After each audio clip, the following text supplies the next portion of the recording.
Assalamualaikum warahmatullahi wabarakatuh. Jumpa lagi dengan Bianto. Pak Bianto di sini akan membahas tentang muatan pelajaran prakarya ya untuk materi rekayasa. Kali ini kita akan membahas mengenai komponen elektronik pasif dan aktif. Langsung saja, apa saja toh komponen elektronik pasif dan aktif itu? Nah, kita bahas yang komponen pasif dulu ya, yaitu komponen yang bekerja tanpa harus diberi arus atau tegangan listrik ya, itu adalah komponen pasif ya, seperti itu. Kemudian selain pasif ada aktif ya. Aktif di mana pengertiannya adalah komponen yang dapat beroperasi jika mendapatkan arus atau tegangan listrik. Apa bedanya pasif sama aktif? Jadi bedanya adalah kalau pasif itu tidak harus diberi arus, ya kan, tanpa harus diberi arus atau tegangan listrik. Sedangkan yang aktif itu harus mendapatkan arus atau tegangan listrik. Itulah penjelasan dari cara dan sistem kerja komponen elektronika pasif dan aktif. Sekarang kita lanjut berikutnya, yaitu kita perhatikan contoh komponen elektronika tersebut, baik itu aktif maupun pasif ya. Di sana contoh-contohnya banyak kita temui di perangkat elektronik ya. Misalkan yang sudah rusak, silakan dibongkar saja. Kira-kira dari gambar itu ada enggak ya yang sama gitu kan, yang mirip dengan yang komponen rusak yang kita bongkar tadi. Ya, seperti ini. Banyak sekali ternyata komponennya ya. Nah, seperti ini. Nah, sekarang kita lihat yang termasuk dalam komponen elektronika pasif. Di sini diberikan contoh ada sekitar 4 ya. Apa saja itu? Yang pertama ada resistor di sana ya, ada resistor. Apa tahu fungsinya? Resistor itu adalah untuk menghambat arus listrik ya, sebagai penghambat ya. Kemudian yang kedua ada kapasitor atau biasa disebut dengan kondensator ya. Nah, ini bisa digunakan untuk menyimpan energi listrik ya, menyimpan energi listrik. Ini untuk kapasitor atau kondensator. Oke, dan yang ketiga itu adalah transformator atau transformer. Nah, ingat film Transformer ya, atau trafo, di mana dia mempunyai fungsi untuk menaikkan atau menurunkan besarnya tegangan listrik AC ya, bukan AC pendingin tapi ini bentuk dari tegangan listrik ya, ada AC ada DC ya. Kalau AC itu biasanya listrik dari PLN gitu ya, tapi kalau DC itu bisa berupa batu baterai atau aki kendaraan. Nah itu ya, seperti itu. Dan yang terakhir itu ada induktor atau biasa disebut kumparan atau koil ya. Ini fungsinya adalah untuk menyimpan energi listrik tapi dalam bentuk medan magnet. Bedanya dengan kapasitor apa? Ini dalam bentuk listrik asli ya. Tapi kalau yang induktor ini atau kumparan atau koil ini adalah berbentuk magnet ya. Ini menyimpan energi listrik dalam bentuk medan magnet gitu. Oke, itulah 4 contoh komponen elektronika pasif. Jadi ada resistor, kemudian ada kapasitor, kemudian ada trafo, dan ada induktor ya. Fungsinya berbeda-beda begitu ya. Nah, terus gambarnya kayak apa ya? Kita lihat untuk gambarnya ya. Gambar untuk komponen elektronika pasif. Nah, kalau kita menemukan pada perangkat elektronik seperti ini, inilah yang disebut dengan resistor ya, untuk menghambat arus listrik tadi. Jadi kalau arusnya tidak karuan, apa istilahnya ya, nggak teratur gitu ya, maka dia akan menghambatnya gitu ya. Ini supaya tidak terjadi konsleting dan seterusnya. Ini kemudian yang kedua ada gambar kapasitor. Nah seperti ini ya. Ini bisa menyimpan energi listrik gitu ya, energi listrik. Oke, seperti ini. Terus lagi tadi kan ada 4 ya, 2 lagi gambarnya. Nah, ini nomor 3 ini adalah trafo. Nah, seperti ini ya, trafo. Biasanya untuk lampu-lampu bekas yang sekarang itu biasanya ada trafo seperti ini ya, bukan lampu LED tapi ya, ada trafonya kecil. Nah, koil, nah seperti ini ya, koil atau induktor. Seperti ini, gambar induktor atau koil.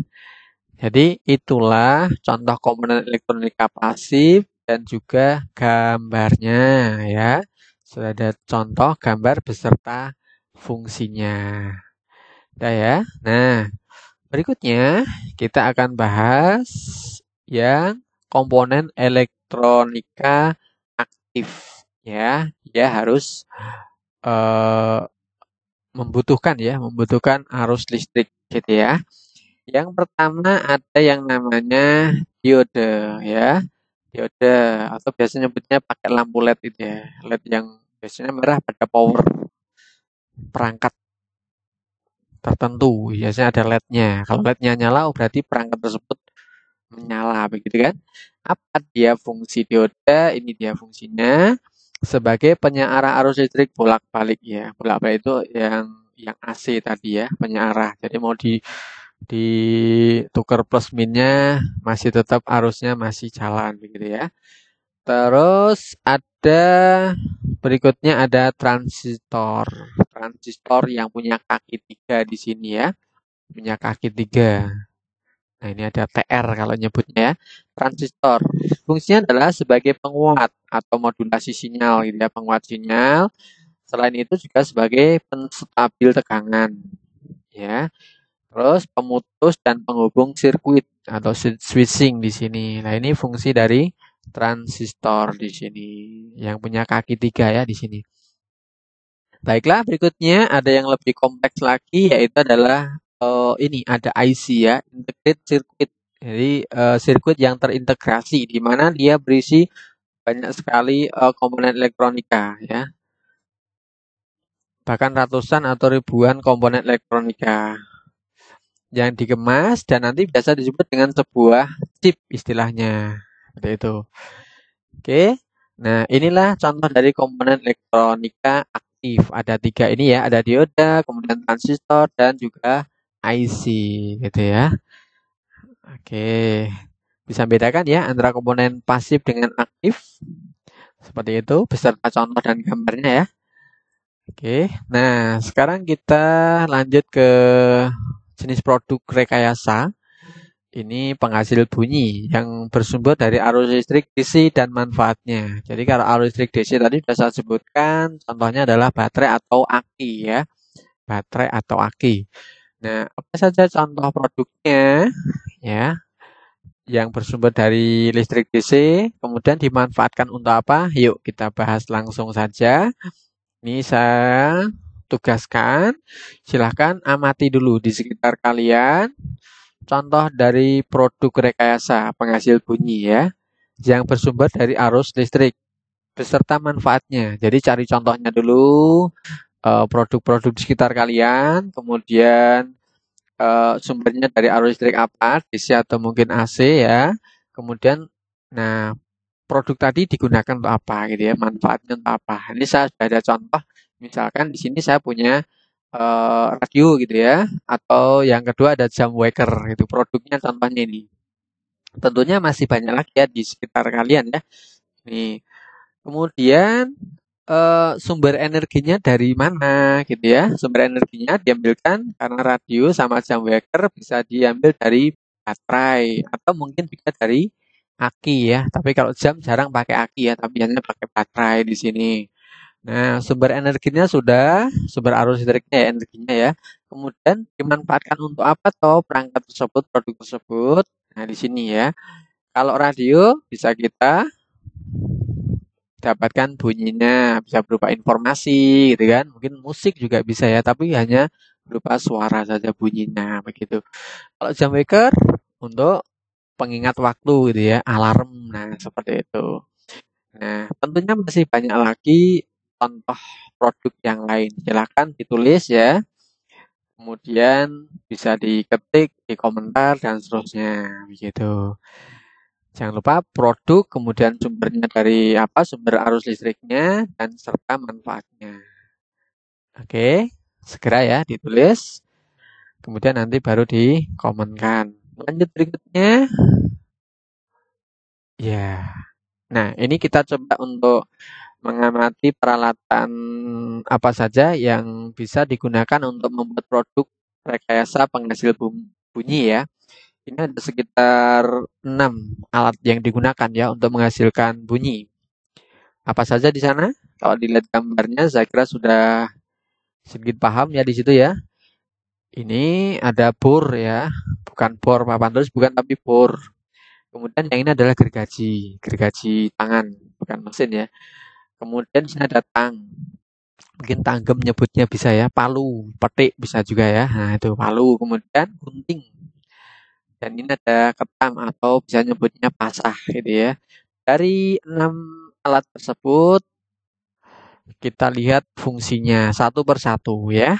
Dari mulai bor dulu, ini digunakan untuk membuat atau memperbesar lubang ya. Misalkan kalau kita menggunakan papan, nah ini bisa dilubangi menggunakan mesin bor ini gitu ya. Kalau gergaji ya untuk memotong atau mengurangi ketebalan suatu benda di sini. Oke. Berikutnya lagi ada tang.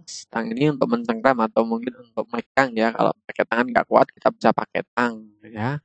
Kemudian bisa juga untuk memotong benda, hampir sama dengan gergaji, cuma ini mungkin bendanya bisa berubah tembaga besi seperti itu ya. Ada lagi yang berikutnya ada palu ya. Palu itu digunakan untuk tumbuhan atau untuk memukul ya. Memukul biasanya adalah paku di sini yang dipukul ya, ke papan gitu ya. Oke, alat berikutnya adalah gunting ya di sini. Gunting tadi yang sama dengan tang ya. Ini untuk memotong seng atau mungkin sejenisnya begitu. Terus untuk menghaluskan kita bisa menggunakan pasah atau ketam di sini. Memperhalus permukaan kayu biasanya ya. Seperti itu. Oke, itulah 6 alat untuk membuat produk rekayasa. Ada bor, ada gergaji, tang, palu, gunting, dan juga ketam. Sudah? Bisa dihafalkan gambar beserta fungsinya ya. Oke. Nah, berikutnya ada peralatan, berarti ada bahannya juga ya.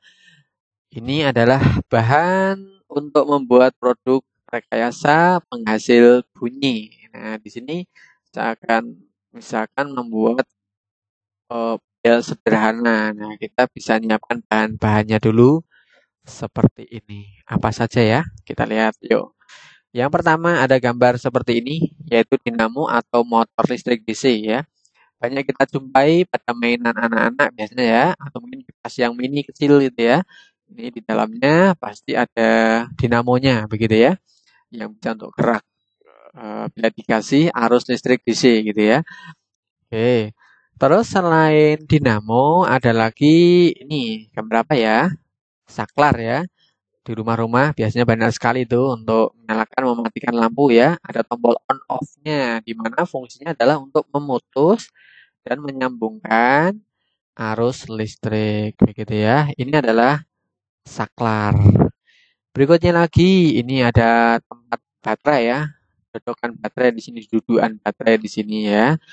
Biar kita tidak susah-susah untuk megang kabel ke baterainya, kita siapkan bahan untuk dudukan baterai, tempat baterainya. Nah, karena ada tempat baterainya, pasti ada bahan berikutnya yaitu adalah baterainya, ya. Baterai DC di sini, ya. Di mana di sana ada kutub negatif maupun positif. Kita harus tahu ya. Biasanya positif ditandai dengan ada benyolan di ujungnya, ya. Atau kalau ragu ya silakan dicari di gambarnya biasanya ada tanda plus, oh berarti itu positif ya, sisi positif dari baterai tersebut. Karena kalau ini ada tegangan listriknya, kalau kebalik bahaya begitu ya. Bisa-bisa perangkat kita itu bisa kebakar atau malah mati begitu. Oke, ada dinamo sudah, saklar sudah, tempat baterai sudah. Berikutnya ada papan kayu di sini, ya. Bisa kayu, bisa apa ya? Triplek mungkin bisa ya. Triplek mungkin bisa lebih lebih tipis malahan ya. Berikutnya ada paku di sini ya, paku. Nah, di sini ada paku. Terus berikutnya lagi ada ini tutup botol sirup ya, yang bentuknya kayak lempengan itu loh. Nah, ini seperti ini. Ada lagi kaleng bekas. Yang ini nanti kalau dipukul kan biasanya bunyi ya, bunyi kaleng bekas. Jangan lupa untuk menyambungkan arusnya kita pakai kabel listrik ya. Kabelnya disiapkan juga. Ada karet gelang di mana nanti ini difungsikan untuk mengikat dinamo maupun mengikat kalengnya biar tidak gerak-gerak gitu ya. Diikatkannya ke papannya tadi ya, ke papan kayunya tadi. Kemudian lidinya itu disiapkan. Nanti ini kalau dinamonya nyala, dia kan berputar ya. Kemudian lidinya ini nanti bisa menyentuh ke kalengnya di sini. Itulah bahan yang bisa kita siapkan untuk membuat produk rekayasa penghasil bunyi. Contohnya adalah bel sederhana ya. Mulai dari kayu, kemudian apa tadi yang awal tadi ada eh, paku, kemudian ada dinamo gitu ya, ada saklar, ada baterai, tempat baterai, kemudian ada tutup botol sirup, kemudian kaleng, kabel, karet gelang maupun lidi di sini. Ini adalah bahan-bahannya. Oke, saya kira cukup itu dulu ya alat dan bahan. Untuk langkah-langkahnya, silakan kalian bisa pelajari di modulnya masing-masing ya. Oke, dari saya cukup sekian. Thank you. Assalamualaikum warahmatullahi wabarakatuh.